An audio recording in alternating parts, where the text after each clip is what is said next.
बिस्मिल्लाहिर्रहमानिर्रहीम। अस्सलाम वालेकुम। आई एम मुआज़ रसूल, your professor of physics. Students, आज के इस लेक्चर में हमने FLP2 यानी फुल लेंथ पेपर का दूसरा टेस्ट डिस्कस करना है। बहुत ज़्यादा टाइम जाए के बगैर व्हाइट बोर्ड की तरफ चलते हैं। जी, तो क्वेश्चन नंबर 141 से अपनी बात को शुरू करते हैं। 2 wires of copper have length in the ratio of 3:2 and radii in the ratio of 2:5. The Young's moduli are in the ratio of. Young's modulus shape की प्रॉपर्टी नहीं होती, Young's modulus मटेरियल की प्रॉपर्टी होती है। और चूंकि दोनों जो वायर्स हैं वो किसकी बनी हुई हैं, कॉपर की बनी हुई हैं, तो दोनों का मटेरियल सेम होने का क्या मतलब है, दोनों का Young's modulus भी क्या होगा, सेम होगा। और सेम चीजों की रेशियो आपको हमेशा 1:1 देती है। आपके 141st MCQ का आंसर क्या होगा, 1:1 यानी 40। Question number 142. Energy stored in a stretched wire is formed by the graphical method as the area under. अगर आपको याद हो तो एनर्जी स्टोर्ड का फॉर्मूला क्या होता है, U equals half F delta L, और इसमें F क्या है, अप्लाइड फोर्स, और डेल्टा L क्या है, प्रोड्यूस्ड एक्सटेंशन। और ये फॉर्मूला कहां से आता है, फोर्स और एक्सटेंशन ग्राफ के एरिया को कैलकुलेट करके। आपके 142nd MCQ का आंसर होगा delta. Recall the article of strain energy. Question number 143. As we know that for a black body radiation E equals sigma T⁴, then the units of sigma will be. Sigma equals E over T⁴, temperature का unit kelvin, तो T⁴ becomes केल्विन⁴। E energy नहीं है, intensity है, energy per unit area पर second, और इसका unit क्या होता है, वॉट पर मीटर स्क्वायर। तो प्लीज ध्यान से देखिएगा, मीटर स्क्वायर वैसे का वैसा, केल्विन 4 वैसे का वैसा, वॉट की जगह क्या लिखा जा सकता है, जूल पर सेकंड। अगेन ध्यान से देखिएगा, मीटर स्क्वायर वैसे का वैसा, केल्विन 4 वैसे का वैसा, सेकंड बिल्कुल वैसे आ रहा है, जूल की जगह क्या लिखा जा सकता है, न्यूटन मीटर। अगेन ये मीटर बिल्कुल वैसे आ गया, metre square kelvin 4 second as it is आ गया। न्यूटन की जगह क्या लिखा जा सकता है, किलोग्राम मीटर पर सेकंड स्क्वायर। मीटर और मीटर, मीटर स्क्वायर कैंसिल हो जाएगा, सेकंड और सेकंड स्क्वायर ऊपर जाके पर सेकंड क्यूब हो जाएगा, ऊपर जाके पर केल्विन 4 हो जाएगा, और kilogram as it is survive करेगा। आपके 143rd MCQ का आंसर क्या होगा, alpha. Question number 144. Which of the following is correct regarding an object moving freely either upward or downward under the action of gravity. याद रखिएगा, तीनों options आप लोगों के सामने हैं। मैं चलें तीनों ऑप्शंस एक एक करके आपके साथ डिस्कस कर लेता हूं। Alpha, acceleration upwards is -9.8 metre पर second square, acceleration downwards is 9.8 metre पर second square, yet A equals A'। याद रखिएगा, ये कौन सा एक्सेलरेशन है, ग्रेविटेशनल एक्सेलरेशन। और ग्रेविटेशनल एक्सेलरेशन कौन पैदा करता है, फोर्स ऑफ ग्रेविटी। ऑब्जेक्ट चाहे ऊपर जा रहा हो चाहे नीचे आ रहा हो, फोर्स ऑफ ग्रेविटी किधर लगती है, नीचे की तरफ।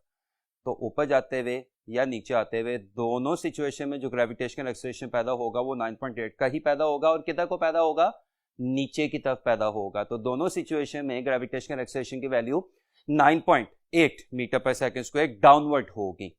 तो बच्चा कहता है माइनस साइन क्यों आ रहा है, माइनस साइन सिर्फ इस बात को शो कर रहा है कि ऊपर जाते हुए ऑब्जेक्ट की वेलोसिटी कम होती जा रही है और नीचे आते हुए ऑब्जेक्ट की वेलोसिटी ज्यादा होती जा रही है। यानी ऊपर रिटार्डेशन, ऊपर जाते हुए रिटार्डेशन पैदा हो रहा है, नीचे आते हुए एक्सेलरेशन पैदा हो रहा है। दैट्स अनदर थिंग, दोनों सिचुएशन में एक्सेलरेशन की वैल्यू 9.8 होगी और डायरेक्शन नीचे की तरफ होगी। तो अल्फा सेंटेंस बिल्कुल सही है। Beta, it's rate of change of momentum remains same. Rate of change of momentum is force, और फ्रीली फॉल करते हुए या ऊपर की तरफ जाते हुए ऑब्जेक्ट पे कौन सी फोर्स लगती है, उसका वेट। तो दोनों सिचुएशन में rate of change of momentum क्या होगा, ऑब्जेक्ट का weight. Charlie, at highest point it's velocity is 0 but acceleration is non zero. ये जुमला भी बिल्कुल सही है, क्योंकि हाईएस्ट पॉइंट पे जाके ऑब्जेक्ट थोड़ी देर के लिए क्या करता है, रुक जाता है। लेकिन आपको पता है कि उसमें कौन सा एक्सेलरेशन पैदा होता है, 9.8 मीटर पर सेकंड स्क्वायर वाला एक्सेलरेशन पैदा होता है, जो इस केस में क्या होगा, रिटार्डेशन होगा। तो आपके 144 MCQ का आंसर अल्फा भी सही है, बीटा भी सही है, चार्ली भी सही है। आपके 144 MCQ का आंसर क्या होगा, ऑल ऑफ दीस यानी delta. Question number 145. Torque is maximum when angle between R and F is. Torque का मैग्नीट्यूड क्या होता है, फॉर्मूला क्या होता है, RF sin थीटा। तो टॉर्क कब मैक्सिमम होगा, जब sin थीटा मैक्सिमम होगा, और sin थीटा कब मैक्सिमम होता है, जब एंगल 90 डिग्री हो। आपके 145 MCQ का आंसर क्या होगा, delta. Question number 146. What will be the effect on fringe spacing if YDSE is shifted in water from air? आप यंग्स एक्सपेरिमेंट को एयर से कहां पे ले गए? वाटर में ले गए. रिमेंबर ए का रिफ्रैक्टिव इंडेक्स क्या होता है 1 और वाटर का रिफ्रैक्टिव इंडेक्स क्या होता है 1.33. तो अब आपके सिस्टम में जो मीडियम है उसके रिफ्रैक्टिव इंडेक्स में क्या हो गया? इजाफा हो गया, क्योंकि आप पूरा ऑपरेटर्स एयर से कहां पे ले गए हैं? वाटर में ले गए. नाउ प्लीज यंग्स एक्सपेरिमेंट में दो लगातार ब्राइट या दो लगातार डार्क फ्रिंजेस के दरमियान का फासला डेल्टा वाई किसके बराबर होता है? L lambda over D. और रिफ्रैक्टिव इंडेक्स क्या होता है? N equal C over V. C is the speed of light in air, V is the speed of light in medium जो कि इस केस में क्या है? Water. And N is the refractive index of medium जो कि इस केस में क्या है? वाटर. नो वी की जगह क्या लिखा जा सकता है? F lambda. नो आप सबने पढ़ा हुआ है कि जब मीडियम चेंज होता है तो फ्रीक्वेंसी चेंज नहीं होती. इसका क्या मतलब है? सी कांस्टेंट, एफ कांस्टेंट. अब ये आपको क्या बता रहा है कि वेवलेंथ रिफ्रैक्टिव इंडेक्स के क्या है? इनवर्सली प्रोपोर्शनल है. तो जब आप अपना पूरा ऑपरेटस एयर से कहां पे ले गए? पानी में ले गए, तो रिफ्रैक्टिव इंडेक्स बढ़ने से वेवलेंथ क्या हो जाएगी? कम हो जाएगी. रिफ्रैक्टिव इंडेक्स बढ़ने से लैम्डा कम होगा, और जब लैम्डा कम होगा तो फ्रिंज स्पेसिंग डेल्टा वाई भी क्या हो जाएगी? कम हो जाएगी, डिक्रीज हो जाएगी. आपके 146th एमसीक्यू का आंसर क्या होगा? डिक्रीजेस. यानी आपके 146th एमसीक्यू का आंसर क्या होगा? Beta. Question number 147. At what temperature the average speed of the oxygen molecules is 2 times its value at 10 Celsius. First करें 10 सेल्सियस पे स्पीड ऑफ साउंड कितनी थी? v. तो वो टेम्परेचर बताएं कि जिस पे स्पीड ऑफ साउंड 2v हो जाए, यानी डबल हो जाए. आप सबने पढ़ा होगा formula vt over v nought equal square root t over t nought. इसमें t नॉट क्या है? Initial temperature. और इसमें v नॉट क्या है? Speed of sound at t nought. इसमें t क्या है? Final temperature. और इसमें vt क्या है? Speed of sound at final temperature t. ये फॉर्मूला क्या शो कर रहा है कि speed of sound respective temperature के स्क्वायर रूट के डायरेक्टली प्रोपोर्शनल है. अब आगे क्वेश्चन काफी आसान हो जाता है. अगर आप स्पीड क्या करना चाहते हैं? डबल, तो आपको टेम्परेचर क्या करना पड़ेगा? क्वाड्रुपल, यानी 4 गुना ज्यादा करना पड़ेगा. इसका मतलब फाइनल टेम्परेचर इनिशियल टेम्परेचर का 4 टाइम्स हो जाएगा. इनिशियल टेम्परेचर कितना था? 10 सेल्सियस, दैट इज 283 केल्विन. तो फिर फाइनल टेम्परेचर क्या हो जाएगा? 4 times of 283 kelvin, and that comes out to be 1132 kelvin. यानी आपके 147th एमसीक्यू का आंसर क्या होगा? Beta. Question number 148. The diagram shows a uniform half metre rule balance out at its mid point, यानी equilibrium maintain हुआ हुआ है. What is the weight of the wooden block? Diagram आपके सवाल में भी बनी हुई है, मैंने भी यहां पे बना दी. ये सारी डायग्राम है, पिवट है. अगर इस 100 न्यूटन के बस में हो तो इस सिस्टम को कैसे रोटेट करवाए? Anti clockwise. और अगर इस वेट के बस में हो तो इस सिस्टम को कैसे रोटेट करवाए? क्लॉकवाइज. लेकिन बैलेंस होने का क्या मतलब है? इक्विलिब्रियम है. इक्विलिब्रियम होने का क्या मतलब है? तमाम टॉर्क्स का सम 0 है. तमाम टॉर्क्स का सम कब 0 होगा? जब clockwise torque must be equal to anti clockwise torque. Clockwise torque कौन लगा रहा है? ये wooden block. Anti clockwise torque कौन लगा रहा है? ये 100 न्यूटन. इन दोनों के टॉर्क्स को इक्वेट कर दें. टॉर्क का फॉर्मूला क्या होता है? Force into moment arm. तो इस W का टॉर्क क्या होगा? फोर्स इंटू मोमेंट आर्म, यानी W इंटू 20. और इस 100 का टॉर्क क्या होगा? फोर्स इंटू मोमेंट आर्म, यानी 100 इंटू 15. प्लीज सर ध्यान से देखिएगा. ये 20 उधर जाके जब 100 से डिवाइड होगा तो क्या बनेगा? 5, एंड 5 इंटू 15 बिकम्स 75 न्यूटन. आपके 148 एमसीक्यू का आंसर क्या होगा? बीटा, यानी 75 newton. Question number 149. The ratio of maximum acceleration to the maximum displacement of the particle performing SHM is equal to. SHM के लिए इंस्टेंटेनियस एक्सेलरेशन का फॉर्मूला क्या होता है? Omega square X nought, sorry omega square X. Instantaneous acceleration, instantaneous displacement, A equals omega square X. तो अगर maximum acceleration निकालना हो, जो कि by the way extreme position पे होगा, तो मैक्सिमम एक्सेलरेशन का फॉर्मूला क्या होगा? Omega square X nought. A nought क्या है? मैक्सिमम एक्सेलरेशन, और एक्स नॉट क्या है? Maximum displacement from the mean position, also known as amplitude. तो अगर मैं एक्स नॉट को उधर ले जाऊं तो मैक्सिमम एक्सेलरेशन और मैक्सिमम डिस्प्लेसमेंट की रेशियो क्या आ जाएगी? ओमेगा नहीं, बल्कि ओमेगा का स्क्वायर. आपके 149th एमसीक्यू का आंसर क्या होगा? Beta. Question number 150. The potential at the surface of a hollow charge sphere is plus 15 volt. What will be the value of potential at its centre? आपने Gauss's law की पहली application में पढ़ा होगा कि मेटालिक होलो charge sphere के अंदर electric field क्या होती है? 0. आप सबको पता है electric field is a potential gradient, यानी E किसके बराबर होता है? Minus delta V over delta R. तो अगर E 0 है तो डेल्टा V भी क्या होगा, 0 होगा। डेल्टा V 0 होने का क्या मतलब है कि सरफेस और अंदर पोटेंशियल क्या होंगे, सेम होंगे, यानी सरफेस के पोटेंशियल और इनसाइड के पोटेंशियल का डिफरेंस क्या होगा, 0 होगा, यानी V in minus V surface is 0। इसका क्या मतलब है, V in equals V surface. तो जो सरफेस पे पोटेंशियल होगा वही स्फीयर के अंदर भी पोटेंशियल होगा। आपके 150th एमसीक्यू का आंसर क्या होगा, बीटा यानी प्लस 15 वोल्ट। याद रखिएगा मेटालिक हॉलो चार्ज स्फीयर के अंदर इलेक्ट्रिक फील्ड 0 होती है, मेटालिक हॉलो चार्ज स्फीयर के अंदर पोटेंशियल डिफरेंस 0 होता है, लेकिन मेटालिक चार्ज स्फीयर के अंदर पोटेंशियल वही होता है जो सरफेस पे होता है। सो आई रिपीट, आपके 150th एमसीक्यू का आंसर क्या होगा, beta. Question number 151, the brightness of a photographic film is dash proportional to intensity of X rays. तो कॉमन सेंस है, जहां पे एक्स रेज की इंटेंसिटी ज्यादा होगी वहां पर फोटोग्राफिक प्लेट ज्यादा डिस्टर्ब होगी और उसकी ब्राइटनेस क्या होती जाएगी, कम होती जाएगी। और जहां पे एक्स रेज की इंटेंसिटी कम होगी वहां पे फोटोग्राफिक प्लेट कम डिस्टर्ब होगी और उसकी ब्राइटनेस ज्यादा होती जाएगी। इसका मतलब फोटोग्राफिक प्लेट की ब्राइटनेस फॉल करने वाली एक्स रेज की इंटेंसिटी के इनवर्सली प्रोपोर्शनल है। आपके 151 एमसीक्यू का आंसर क्या होगा, बीटा यानी inversely. Question number 152, consider the following figure in which an upper view of straight current carrying conductor is shown which is placed between the poles of a permanent magnet. The direction of the force experienced by the conductor if a conventional current out of the page is as shown in the figure. Right hand palm rule, thumb किसको show करता है, current को, conventional current को of course. उंगलियां किसको show करती हैं, applied magnetic field को। और हथेली यानी पाम का वेक्टर एरिया किसको शो करता है, फोर्स को। राइट हैंड रूल लगा दें। करंट किधर जा रहा है, बाई की तरफ, तो ये आ गया थंब आप लोगों की तरफ, जबकि मैग्नेटिक फील्ड किससे किसकी तरफ है, नॉर्थ से साउथ यानी लेफ्ट से राइट, तो उंगलियां जाएंगी लेफ्ट से राइट। तो ये एक थंब आ गया, ये फिंगर्स आ गई। तो आप देखें मेरी हथेली यानी जो पाम का वेक्टर एरिया वो आपको किधर रुख करता दिखाई दे रहा है, ऊपर की तरफ, यानी ये। और इस अलोंग क्या लेबल हुआ है, डायरेक्शन ए। आपके 152 एमसीक्यू का आंसर क्या होगा, alpha. Question number 153, three straight wires A, B and C carry currents as shown. The net force on the wire B is directed. Routine की क्लासेस में भी डिस्कस किया था, सिमिलर करंट्स वाली वायर अट्रैक्ट करती हैं और ऑपोजिट करंट्स वाली वायर रिपेल करती हैं, एक बात। और दूसरी बात, किसी एक वायर की दूसरी वायर पर लगाएगी मैग्नेटिक फोर्स दोनों वायर्स में से पास करने वाले करंट के प्रोडक्ट के डायरेक्टली प्रोपोर्शनल होती है। अब यहां से क्वेश्चन काफी आसान हो जाता है, ए और बी में करंट कैसे फ्लो कर रहा है, सेम डायरेक्शन में। इसका मतलब ए बी को अपनी तरफ क्या कर रही होगी, अट्रैक्ट।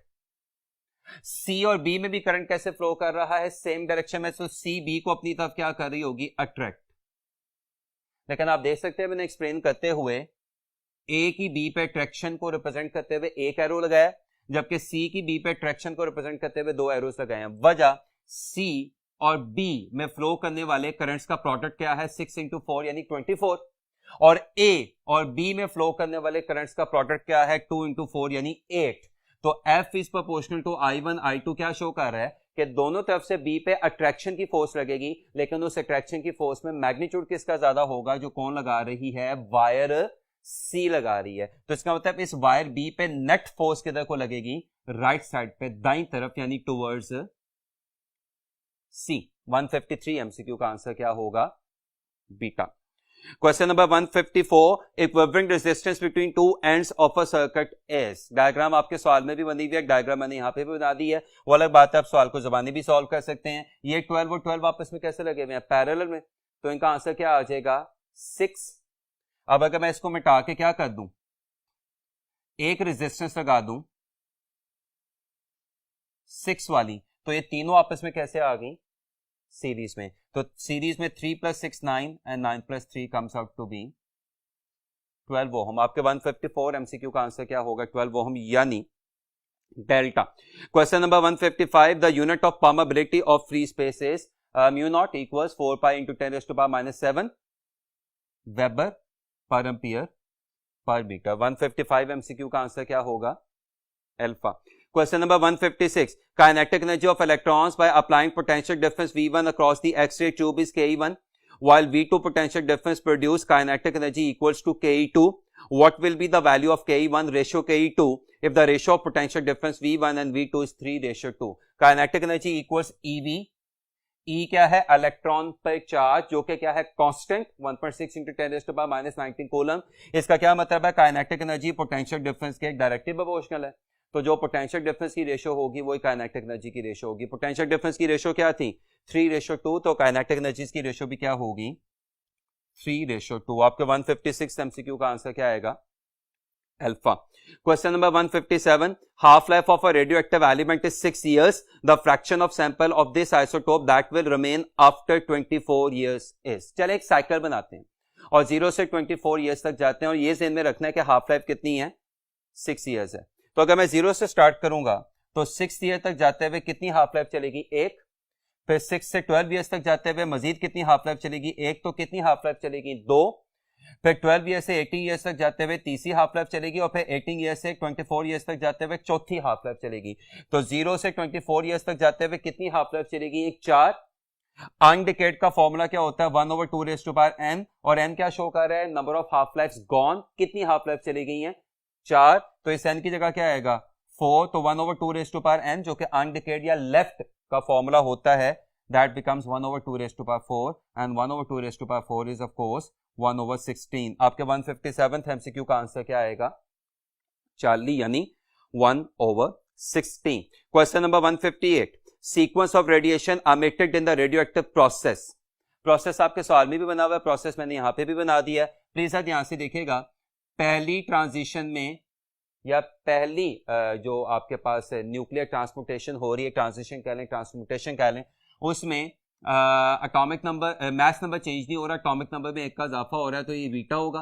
क्योंकि बीटा निकलने से मास नंबर चेंज नहीं होता, एटॉमिक नंबर में 1 का इजाफा हो जाता है. दूसरी ट्रांसम्यूटेशन में मास नंबर में 4 की कमी आ रही है और एटॉमिक नंबर में 2 की कमी आ रही है, तो अल्फा होगा. रिमेंबर Z+1 में जब 2 की कमी आएगी तो किस में चेंज हो जाएगा? Z-1 में.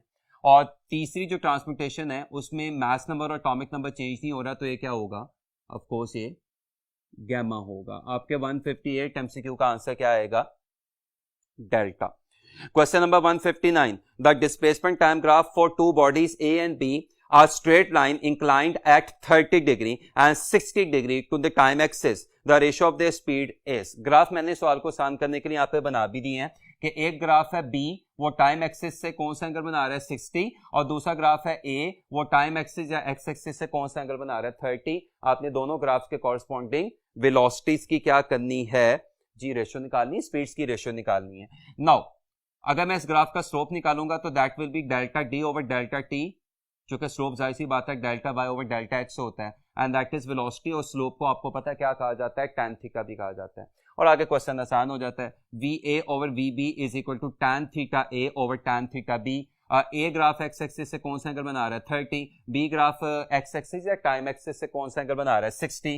अगले स्टेप में VA वैसे का वैसा, VB वैसे का वैसा. tan 30 is 1/√3, tan 60 is √3. ये √3 नीचे आके √3 से मल्टीप्लाई होके आपको क्या आंसर दे देगा? 1:3 या 1/3. आपके 159th MCQ का आंसर क्या होगा? Beta. Question number 160. The centripetal force required to keep the body in circular path is F1. What would be the centripetal force if radius becomes 3 times keeping same angular velocity? सबसे अहम word कौन सा है? Same angular velocity. तो formula कौन सा use होगा? F equals mr omega square. Mass constant, same angular velocity का मतलब ओमेगा कांस्टेंट. इसका मतलब centimetre force is directly proportional to orbital radius. और ऑर्बिटल रेडियस आपने पहले के मुकाबले में क्या कर दिया है? 3 टाइम्स कर दिया है. तो अगर r पहले के मुकाबले में 3 टाइम्स ज्यादा हो रहा है तो सेंटीमीटर फोर्स जो पहले F1 थी वो अब क्या हो जाएगी? 3 टाइम्स ज्यादा, यानी 3F1. आपके 160th MCQ का आंसर क्या होगा? अल्फा यानी 3F1. Question number 161. Angular speed of the daily rotation of earth is. Angular speed का फॉर्मूला होता है ओमेगा इक्वल्स 2π/t. 2π रेडियंस में है, t जमीन अपने गिर्द एक चक्कर कितनी देर में पूरा करती है? एक दिन में या 24 आवर्स में. क्योंकि डेली रोटेशन की बात हो रही है तो 24 hours is the time period. तो 2π रेडियंस और t की जगह क्या आ जाएगा? 24 आवर्स. 2 और 24 कैंसिल हो जाएगा, तो रेडियंस पर आवर में angular speed comes out to be π/12. आपका 161 MCQ का आंसर क्या होगा? बीटा यानी π/12 रेडियंस पर hour. Question number 162, which of the following is a greater work. याद रखिएगा work is a scalar quantity और स्केलर क्वांटिटी का हमेशा क्या होता है magnitude, and magnitude can never be a negative quantity. लेकिन बच्चा कह रहा है कि सर यहाँ पे हमें वर्क के साथ माइनस साइन लिखा दिखाई दे रहा है, वो माइनस साइन सिर्फ इस बात को शो कर रहा है कि वर्क फोर्स से ऑपोजिट हो रहा है। आई रिपीट, वो माइनस साइन सिर्फ इस बात को शो कर रहा है कि वर्क फोर्स से ऑपोजिट हो रहा है। तो आपने सिर्फ ये देखना है इस किस्म के एमसीक्यू में कि मैग्नीट्यूड सबसे ज्यादा आपको किसका दिखाई दे रहा है। तो सबसे ज्यादा मैग्नीट्यूड आपको किसका दिखाई दे रहा है, -250 जूल का, कि जिसका मैग्नीट्यूड 250 जूल होगा। 162 एमसीक्यू का आंसर क्या होगा, -250 जूल चार्ली, यानी इस सिचुएशन में आपको सबसे ज्यादा वर्क करना पड़ेगा। Question number 163, an object moves with a uniform velocity of 10 metre पर second such that a force of 200 Newton acts on it through a distance of 50 meter by engine. What will be the work done by the frictional force if the object remains in a dynamic equilibrium? Dynamic equilibrium का क्या मतलब है कि net forces का सम 0 होगा। Net forces का सम 0 होने का क्या मतलब है कि applied force must be equal and opposite to the force of friction. अब इसका दूसरा मतलब क्या निकलेगा कि फ्रिक्शन का work must be equal to negative work of the applied force. और आगे क्वेश्चन काफी आसान हो जाता है। फ्रिक्शन का work is equal to -FD, जो कि अगर अप्लाइड फोर्स F है तो फ्रिक्शन फोर्स -F होगी। तो अगर अप्लाइड फोर्स कितना वर्क कर रही है FD, तो फ्रिक्शनल फोर्स कितना वर्क करेगी -FD, माइनस फोर्स 200D 10, बल्कि फोर्स आपके पास यहाँ पे कितनी लग रही थी 200, और D 10 नहीं था, याद रखिएगा D कितना था 15, डिस्प्लेसमेंट 15 थी, वेलोसिटी 10 थी, डिस्प्लेसमेंट कितनी थी 15 थी, and that comes out to be -3000 joule. आपके 163rd एमसीक्यू का आंसर होगा चार्ली। इसमें एक दफा फिर वेलोसिटी 10 थी, डिस्प्लेसमेंट 10 नहीं थी, डिस्प्लेसमेंट 15 मीटर पर सेकंड 15 मीटर की हो रही थी। आई रिपीट, 163 एमसीक्यू का आंसर क्या होगा Charlie. Question number 164, the engine of a car applies a force of 4000 Newton by which it moves with a uniform velocity of 72 km per hour. We will have to convert it in meter per second. The power delivered by the engine is P equals FV. F कितना था 4000, velocity कितनी थी 72 kilometre per hour. Kilometre का क्या मतलब है 1000 metres, divided by hours का क्या मतलब है 3600 सेकंड। प्लीज आप ध्यान से देखिएगा 72 over 36 is 2 and 2 into 4 is 8। तो आपके आंसर का क्लोता या पहला नॉन जीरो नंबर क्या होगा 8, और ऐसे मुझे एक ही ऑप्शन दिखाई दे रही है। 10 की पावर्स को सॉल्व करके अपना टाइम जाया करने की जरूरत नहीं है। आपके 164 एमसीक्यू का आंसर क्या होगा चार्ली, यानी 80 kilowatt. Question number 165, the two mass spring system oscillates with a time period of t if only one spring is used in the time period will be. Now time period of a mass attached to a spring system का formula T equals 2 pi square root m over k। ये क्या show कर रहा है कि time period is inversely proportional to square root of spring constant. यहां से ratio निकालें तो T2 by T1 equals square root K1 by K2। T2 नया टाइम पीरियड है जो आपने निकालना था, T1 पुराना टाइम पीरियड कितना था T। अब प्लीज ध्यान से, K1 पुराना स्प्रिंग कांस्टेंट। क्या मतलब पुराना स्प्रिंग कांस्टेंट? उस वक्त का स्प्रिंग कांस्टेंट जब मास के साथ दो स्प्रिंग लगे हुए थे, और मास के साथ दोनों स्प्रिंग कैसे लगे हुए थे पैरेलल में। और आपने पढ़ा होगा कि पैरेलल में जो स्प्रिंग्स हैं वो रेजिस्टेंस का सीरीज वाला फॉर्मूला ओबे करते हैं। इसका मतलब अगर पहली सिचुएशन में दोनों स्प्रिंग्स कैसे लगे हुए थे पैरेलल में, और दोनों के स्प्रिंग कांस्टेंट क्या थे K एंड K ईच, तो पहली सिचुएशन में नेट स्प्रिंग कांस्टेंट यानी K1 कितना हो जाएगा 2K, और दूसरी सिचुएशन में आपने एक स्प्रिंग क्या कर दिया रिमूव कर दिया। अब मास के साथ कितने स्प्रिंग अटैच हैं सिर्फ एक। तो अब दूसरी सिचुएशन में उस एक स्प्रिंग का स्प्रिंग कांस्टेंट यानी K2 क्या हो जाएगा K और K आपस में क्या हो जाएगा कैंसिल, T उधर जाके क्या हो जाएगा मल्टीप्लाई, तो T2 comes out to be square root 2T। आपके 165 एमसीक्यू का आंसर क्या होगा स्क्वायर रूट 2T यानी 40। Question number 166, a resultant force F acts on a particle moving with a simple harmonic motion. Which graph shows the variation with the displacement r of the force? Now Hooke's law के मुताबिक restoring force का formula F equals minus kx। उसने इस MCQ में x को क्या कह दिया r, तो F is equal to minus K R, ये क्या शो कर रहा है, F is directly proportional to minus R. इसका मतलब F is proportional to R क्या शो कर रहा है कि जो आपका ग्राफ है वो क्या आएगा, एक इंक्लाइंड स्ट्रेट लाइन, और माइनस एन क्या शो कर रहा है कि उसका स्लोप क्या होगा, नेगेटिव। यानी आपका ग्राफ एक नेगेटिव यूनिफॉर्म स्लोप वाला आएगा, और वो एक ही आपको ग्राफ दिखाई दे रहा है। आपके 166 एमसीक्यू का आंसर क्या होगा, delta. Question number 167, when a source of sound moves away from a stationary observer bye the way Doppler effect का चौथा केस हो गया। The frequency observed is 6/7 times the original frequency, यानी f dash equal 6/7 f, given the speed of the sound यानी v is 330 metre पर second, the speed of the source यानी us आप लोगों ने निकालना है। ये डॉपलर इफेक्ट का चौथा केस है।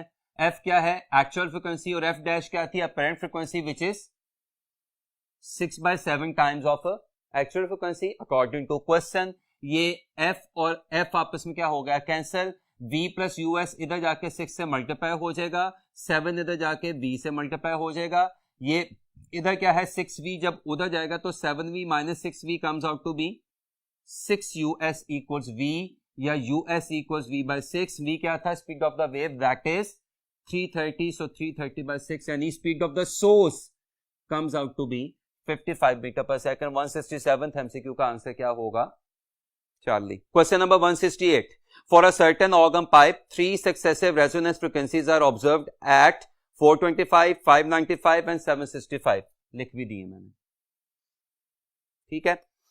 The speed of the sound in air यानी v इज 340 मीटर पर second, the pipe is arm. इससे पहले कि मैं सवाल करूं, प्लीज दो बातें जरा ध्यान से सुन लीजिएगा। ओपन ऑर्गन पाइप के लिए कोई सी दो लगातार फ्रीक्वेंसीज के दरमियान का डिफरेंस f1 होता है, यानी फंडामेंटल फ्रीक्वेंसी होता है, जबकि क्लोज ऑर्गन पाइप के लिए कोई सी दो लगातार फ्रीक्वेंसीज के डिफरेंस का हाफ फंडामेंटल फ्रीक्वेंसी होता है। आसान फार्स में बात करूं, फिर सुन लें। अगर आपके पास ओपन ऑर्गन पाइप के लिए कोई सी दो लगातार फ्रीक्वेंसीज दी हुई हैं, मसलन f4 f5 दिया गया, या f5 f6 दिया गया, या f6 f7 दिया गया, तो आप उन दो लगातार फ्रीक्वेंसीज के दरमियान का डिफरेंस निकालें, और जो आंसर आएगा दैट विल बी f1, यानी फंडामेंटल फ्रीक्वेंसी। लेकिन क्लोज ऑर्गन पाइप के लिए अगर आप दो लगातार फ्रीक्वेंसीज के दरमियान का डिफरेंस निकालें, तो जो आंसर आएगा आपको उस आंसर को 2 पे डिवाइड करना पड़ेगा, फिर फंडामेंटल फ्रीक्वेंसी आएगी। नो अब इस सवाल की तरफ आते हैं। ये उसने 3 कंसेक्टिव या लगातार फ्रीक्वेंसीज दी हुई हैं। मुझे नहीं पता ये ओपन ऑर्गन पाइप है, मुझे नहीं पता है क्लोज ऑर्गन पाइप है, तो एक काम करते हैं, दोनों अस्यूम करके कैलकुलेशन करेंगे। Let's assume this is open organ pipe. First करें, ये जो 3 हार्मोनिक्स आपको दिए गए हैं किसके हैं, ओपन ऑर्गन पाइप के हैं, ठीक है। अब आपको कोई से दो के दरमियान कितना डिफरेंस दिखाई दे रहा है, 170, 595 माइनस 425 170, 765 माइनस 595 170, ठीक है। तो ये f1 आ गया। अब इससे ओपन ऑर्गन पाइप के लिए सीरीज बनाएं, और रिमेंबर ओपन ऑर्गन पाइप में तमाम हार्मोनिक्स एग्जिस्ट करते हैं, तो f1 के बाद क्या आएगा f2, f2 के बाद क्या आएगा f3 एंड सो ऑन। तो फंडामेंटल फ्रीक्वेंसी क्या होगी 170, फिर f2 क्या होगा 340, ट्वाइस ऑफ 170, फिर f3 क्या होगा 510, थ्राइस ऑफ 170, फिर f4 क्या होगा 680, और मुझे आप देख सकते हैं कि 425 595 नहीं दिखाई दे रहे। इसका मतलब एक बात है, आपको सवाल में जो भी इसने पाइप दिया हुआ है वो ओपन ऑर्गन पाइप नहीं है, वो क्लोज ऑर्गन पाइप है, और अगर वो क्लोज ऑर्गन पाइप है तो या तो इस एमसीक्यू का आंसर होगा अल्फा या बीटा। अब आगे चलें, कोई सी दो फ्रीक्वेंसीज के दरमियान डिफरेंस कितना है 170, 170 को किस पे डिवाइड करें 2 पे, तो वो क्या बन जाएगा 85, तो ये आ गई फंडामेंटल फ्रीक्वेंसी। अब इससे हार्मोनिक्स बनाएं, तो क्लोज ऑर्गन पाइप में आपको पता है f1 के बाद क्या आता है f3, चूंकि क्लोज ऑर्गन पाइप में इवन हार्मोनिक्स एग्जिस्ट नहीं करते, तो क्लोज ऑर्गन पाइप में f1 के बाद क्या आएगा f3, f3 के बाद क्या आएगा f5 and so on, and f3 is 3f1 and f5 is 5f1। So please मैं अब सीरीज में आने लगा हूं। पहली क्या आ गई 85, f3 क्या आएगी 255, f5 क्या आएगी 455, f7 क्या आएगी 595, f9 क्या आएगी 765। इसका मतलब है क्लोज ऑर्गन पाइप है। आपको सवाल में जो उसने ऑर्गन पाइप दिया हुआ वो है क्लोज ऑर्गन पाइप, जिसकी फंडामेंटल फ्रीक्वेंसी कितनी है 85। आगे क्वेश्चन काफी आसान हो जाता है। क्लोज ऑर्गन पाइप के लिए फंडामेंटल फ्रीक्वेंसी क्या होती है f1 equals v over 4l। अगर मैं यहाँ से L को इधर ले आऊँ और F1 को इधर ले आऊँ तो L equals V over 4 F1, V कितना था 340, 4 is the part of the formula, fundamental frequency कितनी थी 85, 4 into 85 is 340, 340 by 340 is 1 meter. So this is a closed organ pipe having a length of 1 meter. आपके 168 MCQ का answer क्या होगा? Alpha. Hopefully आपको अब समझ आ गया होगा. Question number 169. The turns ratio of a step up transformer यानी NS over NP is 5:1. If the current of 20 amperes pass through its primary, this is IP. At 220 volt, this is VP. The value of voltage in the secondary coil assuming the transformer is ideal is. आपने VS निकालना है. तो one of these are MCQs. VS over VP equals NS over NP. VS आपने निकालना था. VP कितना था 220. NS over NP कितना था 5:1. 220 उधर जाकर जब 5 से मल्टीप्लाई हो जाएगा तो VS comes out to be 1100 volt. आपके 169th MCQ का आंसर क्या होगा? 1100 वोल्ट यानी beta. Question number 170 for practical transformer. Ideal transformer के लिए इनपुट पावर यानी प्राइमरी पावर आउटपुट पावर यानी सेकेंडरी पावर के इक्वल होती है, लेकिन प्रैक्टिकली आपको पता है कि ट्रांसफॉर्मर में पावर लॉसेस हो जाते हैं, एग्जिस्ट करंट, हिस्टैरिसीस लॉस. तो पावर लॉसेस का क्या मतलब है कि इनपुट यानी प्राइमरी पावर हमेशा आउटपुट यानी सेकेंडरी पावर से ज्यादा होगी. आपके 170th MCQ का आंसर क्या होगा? 40. Question number 171. In case of an alternating current generator produce AC given as I equals I naught sin 2 pi ft, the current alternates the direction. आपको पता है कि जो एक AC का साइकिल होता है उसकी वेव फॉर्म होती है ये. ना उसका क्या मतलब है कि इस एक साइकिल में AC के पास कितनी डायरेक्शंस हैं? 2. लेकिन इस एक साइकिल में AC अपनी डायरेक्शन कितनी दफा चेंज कर रहा है? सिर्फ एक दफा. पॉजिटिव से नेगेटिव कितनी दफा हो रहा है? सिर्फ एक दफा. तो याद रखिएगा ये भी एमसीक्यू का रिजल्ट बन गया कि एक एसी साइकिल में कितनी डायरेक्शंस होती हैं? 2. लेकिन एक एसी साइकिल में डायरेक्शन चेंज कितनी दफा होती है? सिर्फ एक दफा. तो अगर आपके पास एक सेकंड में एक साइकिल पास कर रहा है तो डायरेक्शन कितनी दफा चेंज होगी? एक दफा. अगर आपके पास एक सेकंड में 2 साइकिल्स पास कर रहे हैं तो डायरेक्शन कितनी दफा चेंज होगी? एक सेकंड में 2 दफा. अगर आपके पास एक सेकंड में 10 साइकिल्स पास कर रहे हैं तो एक सेकंड में डायरेक्शन कितनी दफा चेंज होगी? 10 दफा. अगर आपके पास एक सेकंड में f cycles which is by the way the frequency pass कर रहे हैं तो एक सेकंड में डायरेक्शन कितनी दफा चेंज होगी? f times. 171 MCQ का आंसर क्या होगा? f टाइम्स पर सेकंड यानी 171 MCQ का आंसर क्या होगा? 40. Question number 172. The maximum magnetic force is acting on a current carrying conductor placed in a uniform magnetic field is as shown as F. How will the force will change if the conductor is placed at an angle of 45 degree to the magnetic field? Magnetic force का formula क्या होता है? F equals ILB sin theta. अगर मैं theta क्या ले लूं 90 तो यहाँ पे क्या आ जाएगा sin 90 which is 1. तो maximum magnetic force is ILB. इसका मतलब मैं इस फॉर्मूला को यूं भी लिख सकता हूं F equals sin थीटा और ILB को क्या लिखा जा सकता है? F max. और आगे क्वेश्चन काफी आसानी से हो जाता है. F max वैसे का वैसा एंगल की जगह क्या रिप्लेस कर दें? 45. सो sin 45 इज 1 over square root 2. तो force comes out to be maximum force over square root 2. आपके 172 MCQ का आंसर क्या होगा? 40. Question number 173. If we double all the parameters of the force acting on a current carrying conductor and theta is 90, then the magnetic force becomes. Magnetic force का formula क्या होता है? ILB. अब बच्चा कहता है आपने sin थीटा क्यों नहीं बोला? क्योंकि उसने सवाल में थीटा 90 कर दिया तो sin 90 क्या हो जाएगा? 1. इसका मतलब मैग्नेटिक फोर्स का फॉर्मूला रिड्यूस होकर क्या रह गया? ILB. अब अगर आपने IB यानी करंट भी क्या कर दिया? डबल. लेंथ भी क्या कर दी यानी L भी क्या कर दिया? डबल. और अप्लाइड मैग्नेटिक फील्ड यानी B भी क्या कर दिया? डबल. तो IB पहले के मुकाबले में 2 टाइम्स हो जाएगा, एल भी पहले के मुकाबले में 2 टाइम्स हो जाएगा, मैग्नेटिक फील्ड भी पहले के मुकाबले में 2 टाइम्स हो जाएगी और ये तीनों 2s आपस में क्या हो रहे हैं? मल्टीप्लाई हो रहे हैं. तो फोर्स पहले के मुकाबले में 8 टाइम्स हो जाएगी. 173 MCQ का आंसर क्या होगा? 40 यानी 8 times. Question number 174. In which of the following substances there is no forbidden gap according to energy band theory? और forbidden energy gap practically zero होता है और conduction band और valence band आपस में एक दूसरे से overlap कर रहे होते हैं. That happens in conductors. 174 MCQ का आंसर क्या होगा? अल्फा यानी conductors. Question number 175, in a photo electric effect one has to double the stopping potential. आप स्टॉपिंग पोटेंशियल डबल करना चाहते हैं, it means the maximum speed of the photo electrons must B.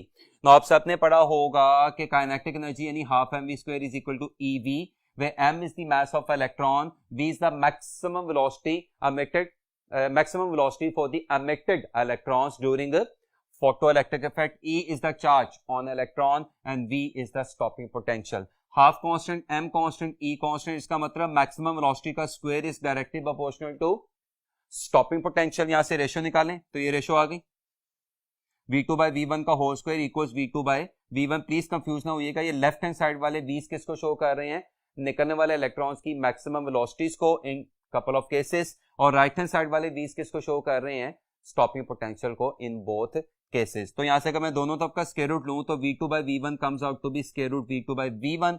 No v2 by v1 वैसे का वैसा, v1 क्या था initial stopping potential, v2 क्या था फाइनल स्टॉपिंग पोटेंशियल, जो हम क्या करना चाहते हैं पहले का मुकाबले में डबल करना चाहते हैं। तो v2 की जगह क्या आ जाएगा 2v1, v1 और v1 कैंसिल हो जाएगा और ये v1 उधर जाके स्क्वायर रूट 2 से मल्टीप्लाई हो जाएगा। तो अगर आप स्टॉपिंग पोटेंशियल डबल करना चाहते हैं तो आपको निकलने वाले इलेक्ट्रॉन्स की मैक्सिमम वेलोसिटी में कितने गुना इजाफा करना पड़ेगा, स्क्वायर रूट 2 टाइम्स।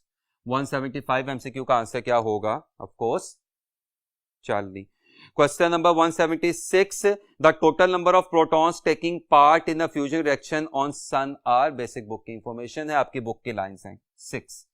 176 एमसीक्यू का आंसर क्या होगा 6 यानी 40। Question number 177, when a radioactive nucleus emits an alpha and 2 beta particles we get।